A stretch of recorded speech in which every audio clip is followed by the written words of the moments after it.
Man, I think we just hit an unlock for LinkedIn that is going to help a bunch of founders and marketers. I'm excited for this one. Dude, the way to structure that first hook and then how to actually follow up using those two together makes so much sense why I've been anti-lead magnet for so long and why my friend is booking 10 calls a week on the back of it. Like those two things together, 1 + 1 = 3. Like the power of the sum of those is fantastic. I'm so pumped for people to check this out and use it. Marketing is about values. Nike didn't call me and sell me this in a catalog. I bought this swoosh because it's ingrained in my soul. When you have a product that really resonates with customers, the word of mouth grows like wildfire. Welcome back to another episode of the 10-Minute Marketer. If you are on YouTube or watching a clip of this, you will see that for the first time since before the pandemic, I'm back to short hair. Completely related to marketing or not, I'm back to my short haircut. So thank you for all of those who started this video and immediately were like, damn, Max, nice going. Or, man, you really should have left that long hair to Max, cover it. what is going on, man? Yeah. What is going on with that?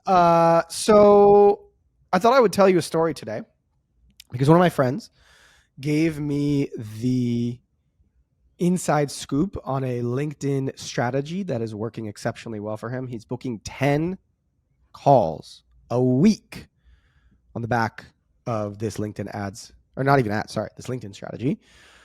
As the kids say, everything cool starts on a different platform and then finds its way to the bigger ones. As I like to say, everything cool starts on Twitter and then finds its way over to LinkedIn, or if it's on Instagram, everything cool starts on Reddit and then finds its way to the Instagram zeitgeist. I think you've actually done this type of post before. I used to do a lot of them on LinkedIn, or sorry, on Twitter. Man, I'm all over the place today. I used to use this strategy on Twitter, and my friend's story is making it very compelling for me to try this on LinkedIn. The problem is I feel like I'm going to have to get a full-time employee team member. I hate the word employee, but full-time team member to execute this for me because it's not easy. It's not an AI thing that you can quickly generate. Sure, you can use AI for parts of it, but it takes a lot of thought and energy and planning for each thing. So the strategy is this. You've probably seen it in your LinkedIn feeds. And if you're on Twitter, you've definitely seen it on Twitter. The gated comment X to get Y lead magnet. My friend has a full-time person on his team that every week their job is to come up with 3 lead magnets, write the post that I will walk through his little 2 cents secret strategy for his playbook. Write the post it, and then manually follow up with every single person that books or that comments, whatever it is, comment X to get Y. And what happens is, on average, he posts, like I said, 3 a week. One of them will get like 700 or 800 comments. The other will get like 50 to 100-ish. But between all 3 of those, he's able to book a ton of calls, 10 calls a week. Like, that's where the math for me goes, man, if I could book 10 calls a week, I would hire someone overseas for $1,200 a month, $1,500 a month, even $2,000 or $3,000. The cost per booked call is insane. Even if your close rate is terrible, the math is going to work on this, right? Yeah.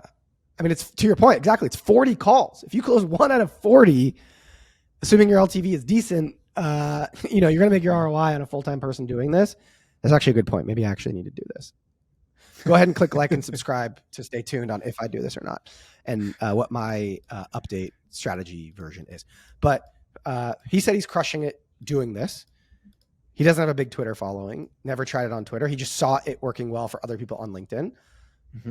Are you ready for his, well, first of all, before we get into that, before we get into what he said is kind of the magic behind making it work, any thoughts or questions on the strategy? I think you've tried a couple posts like this, right?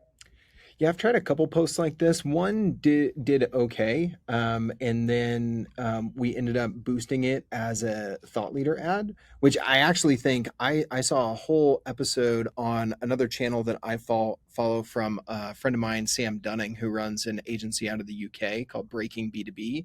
Is that show? Great follow on YouTube as well.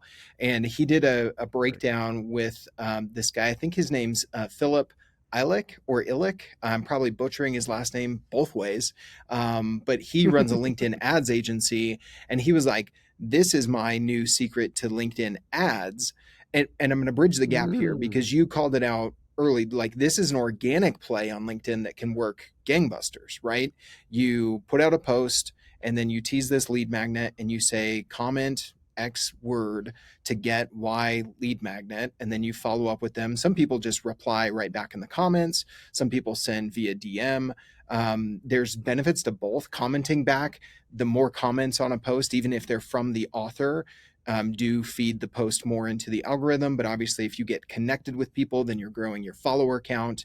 And if you're DMing them the link, then it doesn't feel like this bait and switch of like, well, I didn't have to comment that. I could just wait for someone else to comment it and go there. So anyway, there's nitty gritty to that, but this is an organic play. But then LinkedIn thought leader ads, which we've talked about previously on the show, which is where you boost a post from an individual, either an executive, a team member, or a partner or influencer of your brand, rather than from the company page. And these are great sort of posts to boost as LinkedIn thought leader ads for the very specific reason you mentioned. They get a lot of engagement and specifically comments because that's what you're prompting people to do.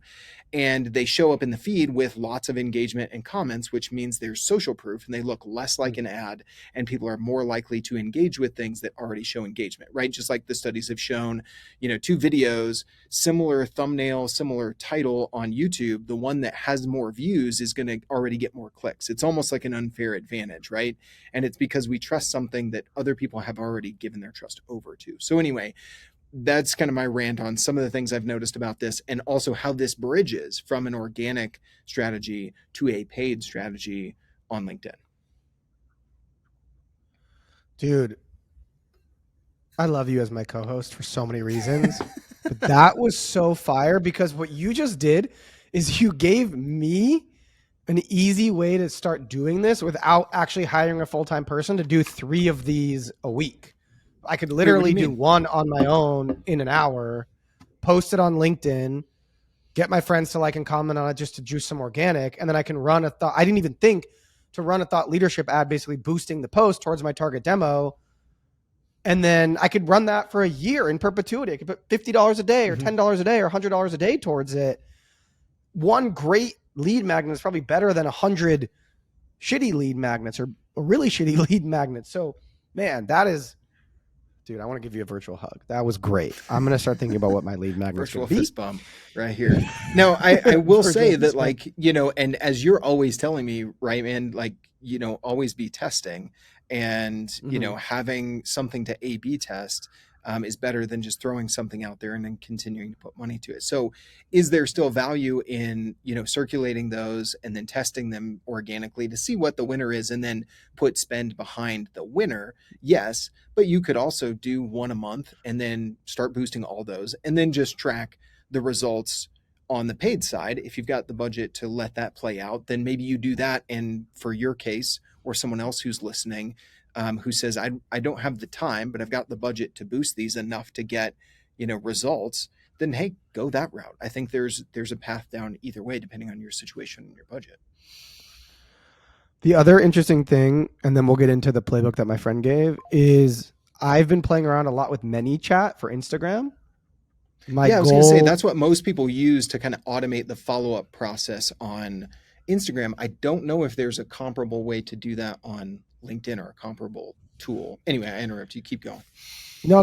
That's great. I want to look into that. But my goal for 2026, and I seem to always set these goals each year, and then 2 or 3 months in, I give up on them from like a content perspective. So someone please hold me accountable to this, or just know that like if you set goals and you don't always follow through with them, you're not alone. And obviously I'm not perfect, far from. But my goal for 2026 is to drastically increase my YouTube follower count and engagement, but also Instagram. And so I've been playing around a lot with ManyChat, and I've been trying to figure out a way to kill two birds with one stone, and one bird being getting more followers, but the other bird being collecting an email. And so I've been playing around with this idea of ManyChat, of running ads to get people to DM me, right? DM the word X is what it would be on ManyChat, or DM me the word growth.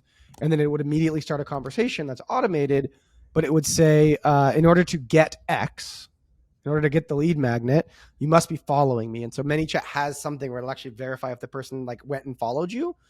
And then it's like, okay, I followed. And if they didn't, it's like, wait, I can tell you didn't follow me. Follow me. Okay, boom, got the follow. Great. And then the second part is where I'm having a little trouble. It's like, at that point, the goal is to collect the email. I've already asked them to do one thing. I probably got to give them something really, really, really good to ask them to follow me and collect their email. But then at that point, it would say, what is your email? I will send you the lead magnet. I'll send you the video, the training, the template, the whatever the hell, right?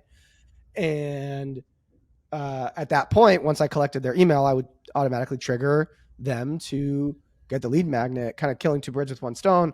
You can kind of do that with this strategy on LinkedIn, right? You could write the single lead magnet post. You can come up with 5 different ones, post one every day, see the one that gets the most organic, or just run a thought leadership ad with the goal of engagement, with the goal of getting comments, and then actually see which one gets the most amount of people to give you their email. Like create a custom UTM or custom URL with different UTMs based on the lead magnet to see which one has the lowest cost per email collected. But this is a crazy strategy using the thought leadership ads. I'm going to tell my friend to do that because he's probably like had one or two standout ones that he should be boosting towards his target audience because it's so easy to target people on LinkedIn. Yeah, absolutely. So talk to me about the structure of the post and maybe your thoughts on the structure of the offer as well. We can maybe take them in turn because like you said at the open, I've tried this a little bit. One time flopped, and I think I know why. It was actually after I had advertised one of my lead magnets at Demand Shift in the CEO report, one of the great freaking newsletters that everybody should also be subscribed to if you like this show. I had offered a deep research prompt that I use with ChatGPT 5 to help with the content research and planning for my new clients at Demand Shift. You can get a copy of this prompt, by the way, if you go to demandshift.co/prompt. But I ran an ad for this lead magnet in the CEO report, and it crushed. Got over 150, 170 signups, new additions to my newsletter, booked about 10 calls off of it because I, like everybody who is wise listening to you, have implemented my own version of the S2, which basically just means don't just send people to a thank you page after they sign up for your newsletter or your lead magnet. Take them to a lead survey that is a continuation of that sign up process that ends with booking a call if they're qualified. So anyway, this killed. And so I wrote a post about it, and my post was kind of twofold. It was like, hey, here's a way that you could come up with a lead magnet very easily, because my lead magnet was basically what AI prompt have I used in my business that other people would find valuable, and then just put that AI prompt as a lead magnet behind a form. And that worked really, really well. So my post was like, hey, if you need a lead magnet idea quickly, try this. And oh, by the way, if you want my lead magnet, if you want my prompt that I'm talking about generated these results, then comment. And so I was doing 2 things in one post: sharing the idea of coming up with the lead magnet, and then also offering my prompt as a lead magnet. So I think that's the main reason it flopped. But talk to us about maybe some of the other mistakes or the formula that your friend has used when writing these lead magnet, I call comment gated posts. So I like comment gated a lot better than lead magnet because everyone says lead magnet and it just seems kind of scummy. And candidly, I actually don't think lead magnets work 9 out of 10 times. I know it's kind of a hot take for an episode where it's like, use a lead magnet on LinkedIn to generate 10 booked calls a week, like my friend is doing for his business. But I don't like lead magnets. I think the but I don't like lead magnets. No, the strategy that he's walking through, or that I'm about to walk you through, that he gave me, is the right way to do it, and it makes sense to me why it's working, because I've never run these kind of 3 or 4 things together. I've never done this playbook. So Okay. the first thing he says is the lead magnet needs to be something that's solving a specific problem that your core ICP has upstream. So if let's say you're a lead gen service, right? Let's say you're a lead gen service and you only work with companies who do over $1 million a year.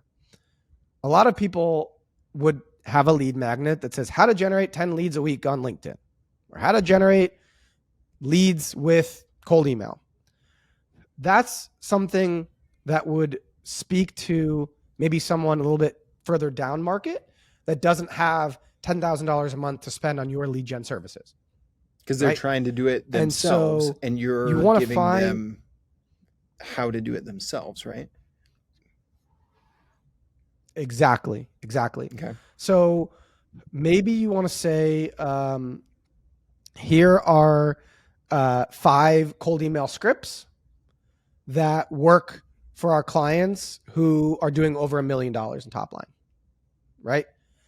You're also mentioning who your clients are to just subconsciously tell people, like, we work with companies that are doing over $1 million, but you're also saying this script works for companies doing over $1 million.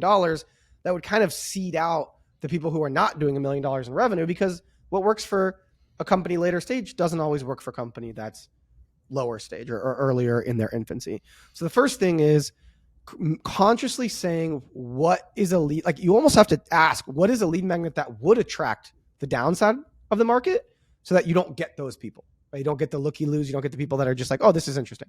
So that's the first piece. The second piece is, almost always, he says, his best performing ones are templates. People freaking love templates, especially the non-looky-loos, because those people are like, hey, kind of Mad Lib style in this case, I can just get this lead magnet, or get this, what did you call it? Gated content? Or Something what was the term that's, you used? yeah, I said Gated something? comment gated content. Oh, comment Yeah. gated. Well, Yeah, something that's just comment gated. whatever the lead magnet is, right? The whole point is, they can say, I get this template, I get this lead magnet, and I can send it to my CMO. Or my CMO says, I can send it to my agency that's running our cold email, our agency that's running social, if it's a viral LinkedIn post template, whatever it is, right? Mad Lib style, because it doesn't feel like it's a training. It doesn't feel like it's an hour video that they have to watch to learn a strategy. It doesn't feel like a complicated 17-part whatever. It's a small piece in probably what's a much longer effective strategy.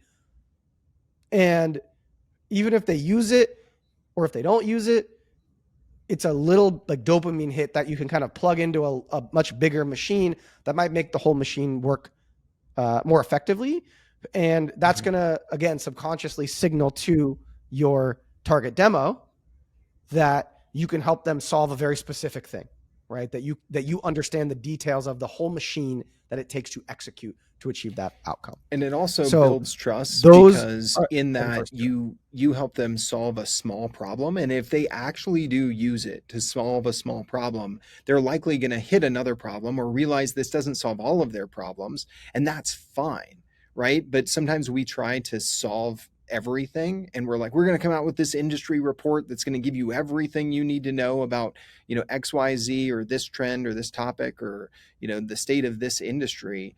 But it doesn't, it feels like work, right? They've got to use that lead magnet to then go try and apply Yeah. it somewhere. And sometimes solving a very small problem. It's why I came up with that market research prompt that I mentioned earlier as a lead magnet.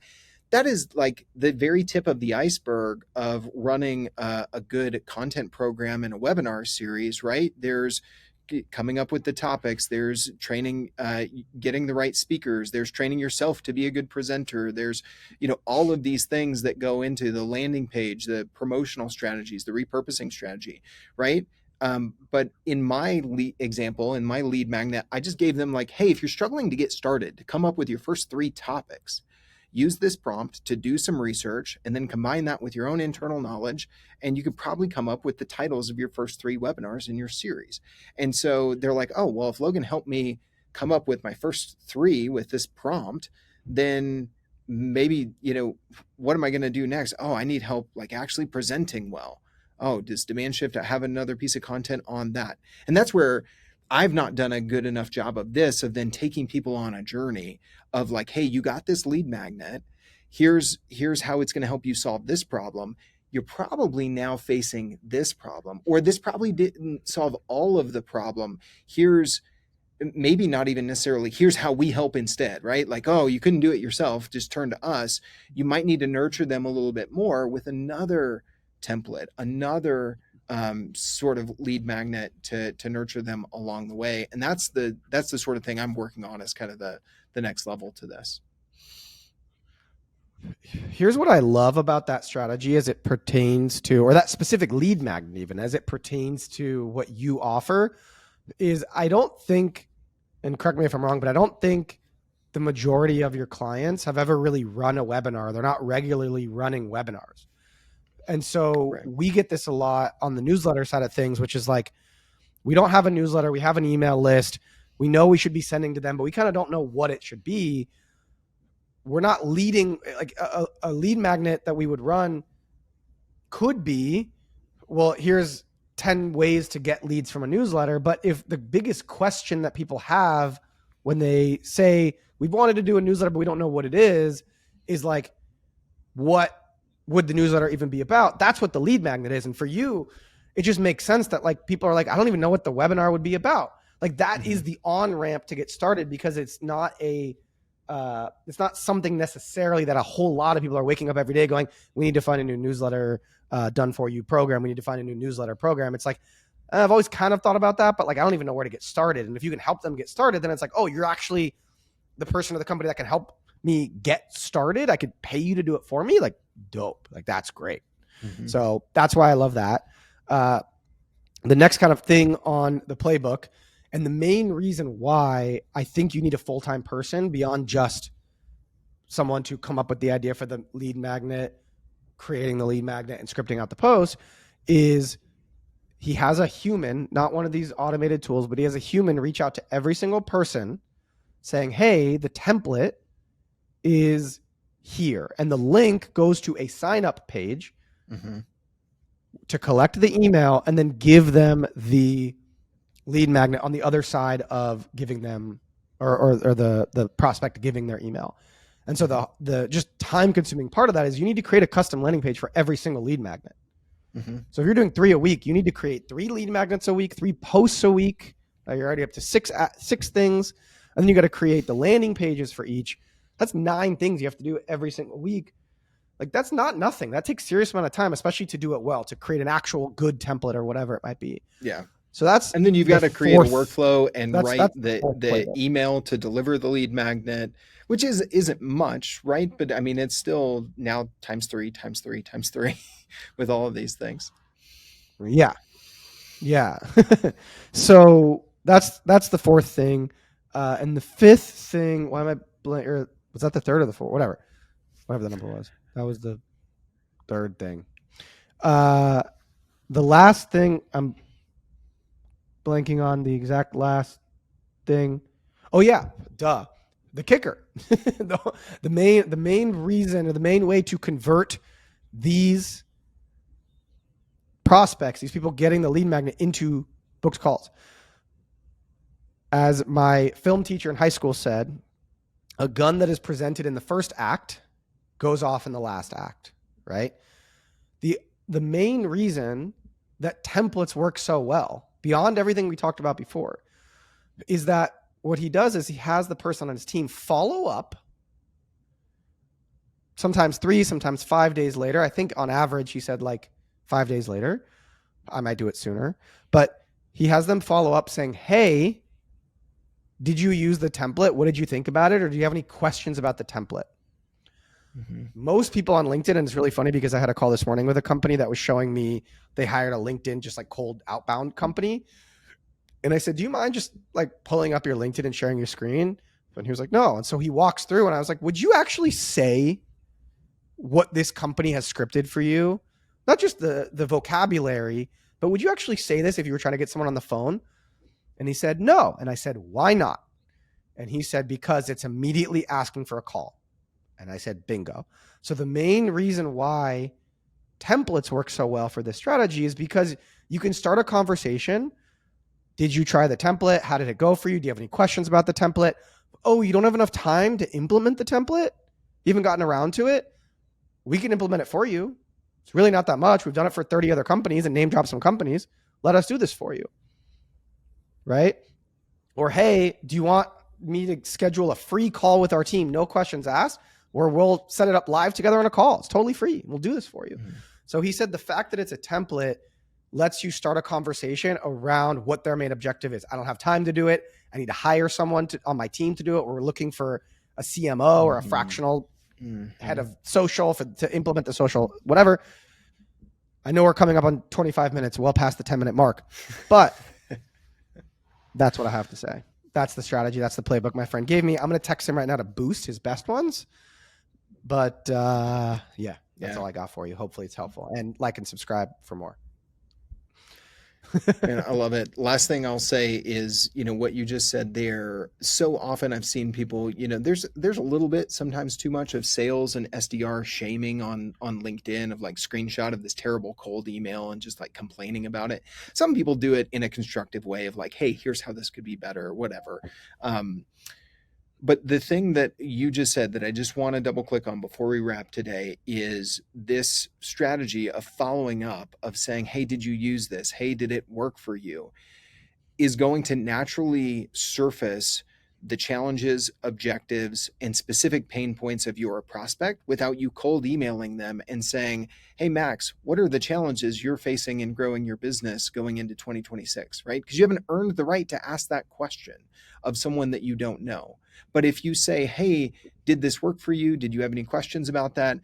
Those things are naturally going to be offered up. And now you have the space and the ability to respond to those as opposed to just asking for those. So now you sound helpful as opposed to just like intrusive and a little bit assumptive of like, I can just ask you about your strategic business goals for 2026 when I don't know you from Adam. So man, this follow-up sequence has got me thinking, because I've done a poor job of kind of those next steps as I've been testing different lead magnets. So I've got something to implement myself. You're going to text your friend. I'm going to go update my automations in high level behind this high performing lead magnet that has worked well. And hopefully everybody listening is going to go do the same. And the next thing you're going to do is hit subscribe or follow wherever you're watching or listening so that we see you next week. Absolutely. If you've listened 27 minutes in, I know we're already way over, but I totally forgot maybe the most important part of all of this in his playbook. So good for you for sticking around to the very, very end. The last most important thing is the first line of the post should say the outcome of using that template. So he said one of his most viral ones was like, this exact template, I'm not going to give away his company, but this exact template drove 600 and something, I forget the exact number, don't quote me, but 600 and something $1,000 in collected revenue for one of our clients. It walks through this, this, and this. And the reason it works is because most people think that works, but in reality, this works. Like and comment template to get the template so that you can also get 600 and whatever the exact number is driven as a result of using this template. Always speak in outcomes. Law number 1 of the 3 laws of marketing. And with that said, we'll see you next time. Don't forget to hit like and subscribe. Thank you guys. Thanks for listening to the Marketing Max show. It takes me and my team hours to produce it every single week, but it only takes you 15 seconds to hit that share button and text it to a friend, drop it in a Slack group, or share it on Twitter, Facebook, Instagram, or any of your favorite social platforms. I appreciate you taking the time to check out my content. Have an awesome day.